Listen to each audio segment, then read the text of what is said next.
Hi everyone, welcome back to my channel Simply রান্নাঘর and lifestyle. Good morning সবাইকে। এখন বাজে সকাল 6টা। আজকের ব্লগটা আমি এখন থেকে স্টার্ট করছি। তোমরা সকলে কেমন আছো? আশা করছি খুব ভালো আছো। আমিও খুব ভালো আছি। কিছুদিন অসুস্থ থাকার কারণে তোমাদের কাছে কোনো ব্লগ নিয়ে আসতে পারিনি। আজ রবিবার, আজ ছিল গুরু পূর্ণিমা, তাই বাড়িতে ছোট করে একটা পুজোর আয়োজন করলাম। তাই সকালবেলা উঠে সব কাজকর্ম সেরে স্নান করে চলে এলাম। এবার আমি রেডি হয়ে নিচ্ছি, তারপরে পুজোর আয়োজনটা শুরু করব। ঠাকুরমশাই বলেছেন সকাল 7টার মধ্যেই উনি চলে আসবেন, তাই 7টার আগেই যেন পুজোর সব কাজ রেডি থাকে। তার জন্যই আমি একটু ভোর ভোর উঠে স্নান করে রেডি হয়ে নিচ্ছি, গিয়ে পুজোর আয়োজনটা করে নেব। যেহেতু আগে থেকে সেরকম কোনো প্ল্যান ছিল না, তাই ঠাকুরমশাইকেও বলা হয়নি। ঠাকুরমশাইকে পরে যখন বলা হয় তখন উনি বললেন যে সকাল 7টা ছাড়া আর কোনো টাইমই ফাঁকা নেই, তাই আমাদের পুজোটা সকাল 7টায় শুরু হবে। আসলে কি বলো তো, আমাদের দিকটা না অ্যাভেলেবেল ঠাকুরমশাই পাওয়া যায় না। আগে থেকে না জানিয়ে রাখলে কোনো ঠাকুরমশাইকে পাওয়া যায় না। আমি যে ঠাকুরমশাইকে দিয়ে পুজো করি উনি তো ফাঁকাই ছিলেন না, উনি আমাদের পুজোটা করে দিতে পারলেন না। বাধ্য হয়ে আরেকজনকে পেলাম, ওনাকে দিয়েই পুজোটা করিয়ে নিচ্ছি। এদিকে দেখো আমি পুজোর কাজ সমস্ত শুরু করে দিয়েছি। ঠাকুরমশাই আসার আগে যেন আমার সমস্ত কাজ কমপ্লিট হয়ে যায়, তাই একটু তাড়াহুড়ো করছি আর কি। আমি প্রথমে ফলগুলো কেটে নিচ্ছি, আর মা গিয়ে ঘরের পুজোটা আগে দিয়ে দেবে। যতই বাড়িতে পুজো থাক না কেন, ঘরের নিত্য পুজোটাই আগে সবার আগে করা উচিত, তারপরেই অন্য পুজো করা উচিত বলে আমার মনে হয়। আমি ঘরের পুজোর জন্য ফলটা কেটে দিলাম, আর মা এদিকে সব জিনিসপত্রগুলো আবার নিয়ে যাচ্ছে ঠাকুর ঘরে পুজোটা দিয়ে দেওয়ার জন্য। মা ওইদিকে পুজোটা দিয়ে দিক, আর আমি এদিকে পুজোর জন্য সমস্ত কিছু রেডি করে নিচ্ছি। আগে ফলগুলোই কেটে নিচ্ছি, আর বাকি কাজগুলো পরে গুছিয়ে নেব। ফুল, বেলপাতা, দূর্বা, আম পলক সব কিছুই আমি ভোরবেলা উঠেই গুছিয়ে রেখেছিলাম। আমাদের ঠাকুরঘরটা খুব ছোট, সেরকম কোনো জায়গা না থাকার কারণে আমি ডাইনিং রুমেই পুজোর আয়োজন করে নিলাম। পুজোর জন্য একটু বড় জায়গা না হলে খুব অসুবিধা হয়। আর দেখো এদিকে তোমাদেরকে বলাই হলো না কী পুজো করছি।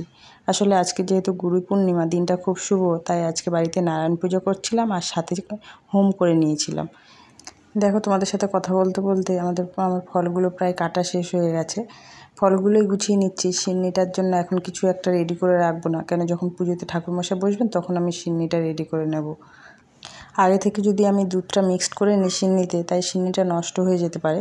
তার জন্য সবার শেষেই সিন্নিটা রেডি করব। এদিকে মেয়েকে ঘুম থেকে তুলে স্নানে পাঠিয়ে দিয়েছিলাম, বললাম ঠাকুরমশাই আসার আগে ও যেন স্নানটা সেরে নেয়। এদিকে আমিও পুজোর জিনিস মোটামুটি রেডি করে নিয়েছি, আর ঠাকুরমশাই চলে এসেছেন। সকাল 7টা বাজে উনি ওনার বাড়ির পুজো শেষ করে আমাদের বাড়িতে চলে এসেছেন আমাদের পুজোটা করে দেওয়ার জন্য। উনি এসে ওনার পুজোর কাজ শুরু করে দিয়েছেন। এদিকে আমিও আমার যেসব বাকি কাজগুলো ছিল সেগুলোও গুছিয়ে নিতে শুরু করলাম, যাতে পুজো শুরু হওয়ার আগেই আমি সমস্ত কাজ গুছিয়ে আবার পুজোর কাছে এসেই বসতে পারি। আমি যেহেতু কৃষ্ণ পূজা করি, তাই আমার বাড়িতে কৃষ্ণ ঠাকুরই আছে, আমাদের নারায়ণশিলা নেই। তাই ঠাকুরমশাই ওনার বাড়ির নারায়ণশিলাই নিয়ে এসেছিলেন পুজোর জন্য। আমি এখানে বসে ঠাকুরমশাইয়ের কাজে সাহায্য করে দিচ্ছিলাম, যাতে একটু তাড়াতাড়ি হয়ে যায় আর কি। আর এদিকে দেখো মেয়েও স্নান সেরে বসে পড়েছে পুজোর কাছে। আজকে জানো তো মেয়েকে বেশি ডাকাডাকি করতেই হলো না, যেহেতু পুজো আছে একবার ডাকতেই উঠে স্নান করে রেডি হয়ে পড়েছে। বেশ খানিকক্ষণ হলো পুজো শুরু হয়ে গেছে, আর এদিকে আমাদের বাড়ির সকলেই স্নান সেরে একে একে পুজোর কাছে এসে বসে পড়ছে। ঠাকুরমশাই এখন আমাদের সকলকে নারায়ণ ঠাকুরের পাঁচালি পাঠ করে শোনাচ্ছেন। আমরা সকলে খুব মন দিয়ে পাঁচালি পাঠটা শুনছিলাম, শুনতে খুব ভালোই লাগছিল। তোমরা একটু শোনো, আশা করছি তোমাদেরও খুব ভালো লাগবে। দুরোদন কর বসিয়া ধারায় বিপ্র কয় কি হইবে বলিলে তোমায় ফকির কয় বিপ্র ক্ষতি কি বাতায় দ্বিজ কয় নিত্য নিত্য ভিক্ষা মেঘে খাওয়া নাই ভিক্ষা মিলে দুঃখ দুঃখ চিন্তাটায় ফকির কয় বিপ্র যে আমার নিজ পুরা মানে আসছিল সব কষ্ট দূর বিপ্র কয় নিত্য পুরী শিলা নারায়ণ তাহা বিনা করিব কিন্তু একটু আচরণ ফকির বলেন হাসি শুনো বিপ্র বল বেদ বা কোরআন কিছু নয় মতান্তর যেই রাম সেই রহিম নাম একই হয় চিরকে নাই দুই করিনি নিশ্চয় কইতে কইতে কথা অখিলের না শঙ্খ চক্র গদা পদ্মের সঙ্গে চালিয়া ব্রাহ্মণ দেখিয়া ব্রাহ্মণ তবে করিলা ধরণী কত মতে স্তুতি করে গদগদ বাণী দেখিতে দেখিতে কোনো হয় ফকির তা দেখি ব্রাহ্মণের চক্ষু। ঠাকুরমশাইয়ের পাঁচালি পাঠ করা কমপ্লিট হয়ে গেছে, তাই উনি এবার হোমের জন্য সমস্ত জিনিস জোগাড় করে রাখছেন। ঠাকুরমশাই আমাকে জিজ্ঞাসা করছিলেন আমরা কে কে পুষ্পাঞ্জলি নেব। আমরা আসলে সকলেই রেডি হয়েছিলাম পুষ্পাঞ্জলি নেওয়ার জন্য। বাবা, মা, মেয়ে, আমি, হাজব্যান্ড, আমরা সকলেই পুষ্পাঞ্জলি নিয়েছিলাম। এদিকে দেখো ঠাকুরমশাইয়ের সমস্ত কাজ রেডি হয়ে গেছে, উনি এবার হোমটা শুরু করে দিচ্ছেন। আর এদিকে দেখো আমার ছোট্ট মেয়েটাও ভালোবেসে কত কাজ শুরু করে দিয়েছে, কিছু বলতেই হচ্ছে না, নিজে থেকেই কাজ করা শুরু করলো।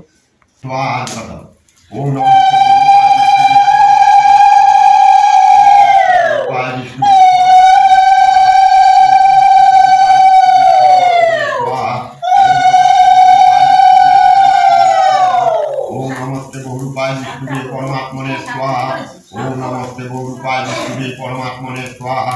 ওম নমস্তে গৌরূপায় বিষ্ণুবে পরমাত্মনে স্বাহা। ওম নমস্তে গৌরূপায় বিষ্ণুবে পরমাত্মনে স্বাহা। ওম নমস্তে গৌরূপায় বিষ্ণুবে পরমাত্মনে স্বাহা। পরমাত্মনে স্বাহা। ওম নমস্তে গৌরূপায়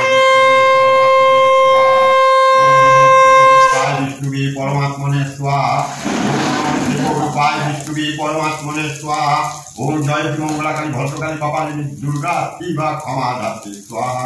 ওম জয়ন্তী মঙ্গলাকালী ভদ্রকালী কপালিনী দুর্গা শিবা ক্ষমা দাত্রী স্বাহা। ওম জয়ন্তী মঙ্গলাকালী ভদ্রকালী কপালিনী দুর্গা শিবা ক্ষমা দাত্রী স্বাহা। ওম জয়ন্তী মঙ্গলাকালী ভদ্রকালী কপালিনী দুর্গা শিবা ক্ষমা দাত্রী স্বাহা। ওম জয়ন্তী মঙ্গলা কালী ভদ্রকালী কপালিনী দুর্গা শিবা ক্ষমা দাত্রী স্বাহা। ওম জয়ন্তী মঙ্গলা কালী ভদ্রকালী কপালিনী দুর্গা শিবা ক্ষমা দাত্রী স্বাহা।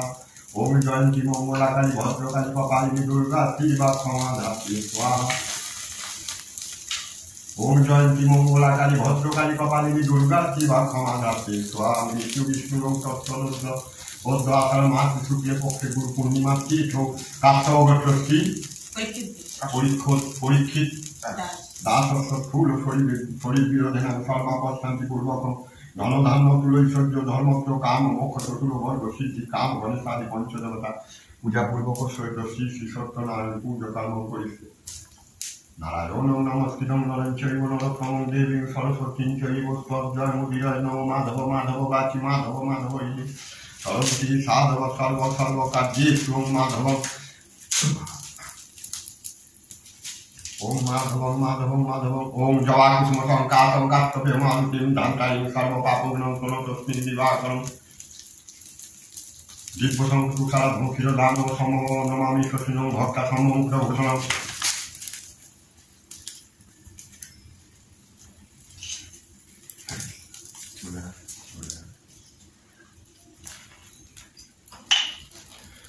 ধর্মীগর্ভসম্মতং ওম জবাকুসুম সংকাশং কাশ্যপে মহান্তিম দান্তারিং সর্বপাপগ্নং তস্মিন দিবাকরং দিব্যসং তুষারাধং ক্ষীরদান সমহ নমামি শশিনং ভক্তা সম্মুখ ভূষণং।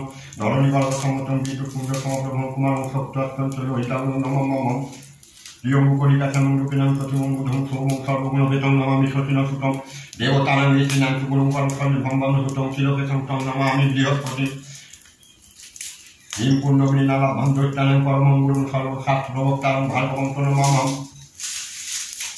ওম নীলাঞ্জনং চয়োক্ষং রবিশ্রুতং মহাগ্রহং ছায়াগর্ভসম্ভূতং বন্দে ভক্তা সন্নিষ্ঠং অর্ধকায় মহাঘোরং চন্দ্রাদিত্য বিমোদকং শ্রীবিকাশ সুতং রুদ্রং তং রাম প্রণমাম্যহম। পলা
কত জয় মুদির মাধব মাধব বাচি গরম হয়ে যাবে মাধব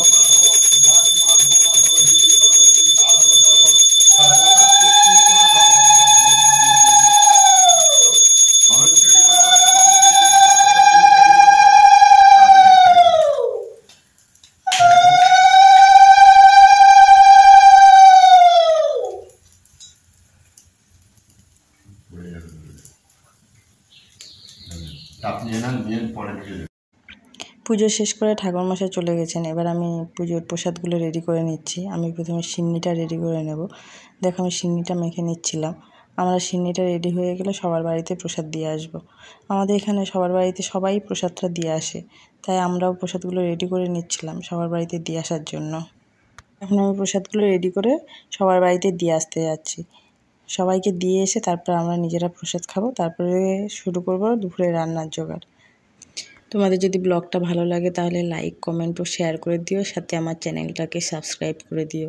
এই দেখো পুজোর সমস্ত কাজকর্মগুলো গুছিয়ে নিয়ে এবার আমি দুপুরে রান্নার এখানে চলে এলাম। ডালিয়াটা নিয়ে ভেজে নিয়েছি। আজকে যেহেতু পুজোর দিন, আজকে নিরামিষ রান্না হবে, আর হাজব্যান্ড আজকে ভাত খাবে না, তাই ডালিয়া খাবে। তাই ডালিয়াটা প্রথমে আমি ভেজে নিচ্ছি। ডালিয়াটা হালকা করে ভেজে না নিলে কেমন একটা ফ্যান ফ্যান টাইপের হয়, তাই জন্য আমি একদিনই পুরো ডালিয়াটা ভেজে নিচ্ছি। এবার এটা কৌটোতে রেখে দেবো, যখন প্রয়োজন পড়বে তখন অল্প অল্প করে রান্না করব। আর এদিকে আমি পটলগুলোকে ভেজে নিচ্ছি, আর এর আগে ভেজে নিয়েছিলাম কাঁকরোলগুলোকে। আজকে করব পটল ভাজা, কাঁকরোল ভাজা আর লাউ ডাল আর ডালিয়া, আর হবে আমাদের জন্য ভাত। ডালটা বসিয়ে নিয়েছি। আজকে ছোলার ডাল রান্না করব, যেহেতু নিরামিষ। আজকে আর মুগ ডাল করলাম না, আজকে ছোলার ডাল করছি। যেহেতু শরীরটাও একটু খারাপ, তাই আর সেরকম কিছু একটা রান্না করছি না। এদিকে দেখো পটলগুলো ভাজা করা হয়ে গেছে, লালচে লালচে হয়ে গেছে, আমি তুলে নিচ্ছি।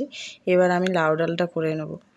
লাউ ডাল করার জন্য প্রথমে আমি তেলের উপরে শুকনো লঙ্কা আর 5 ফোড়ন দিয়ে নিয়েছি, আর লাউটা দিয়ে ভালো করে ভেজে নেব।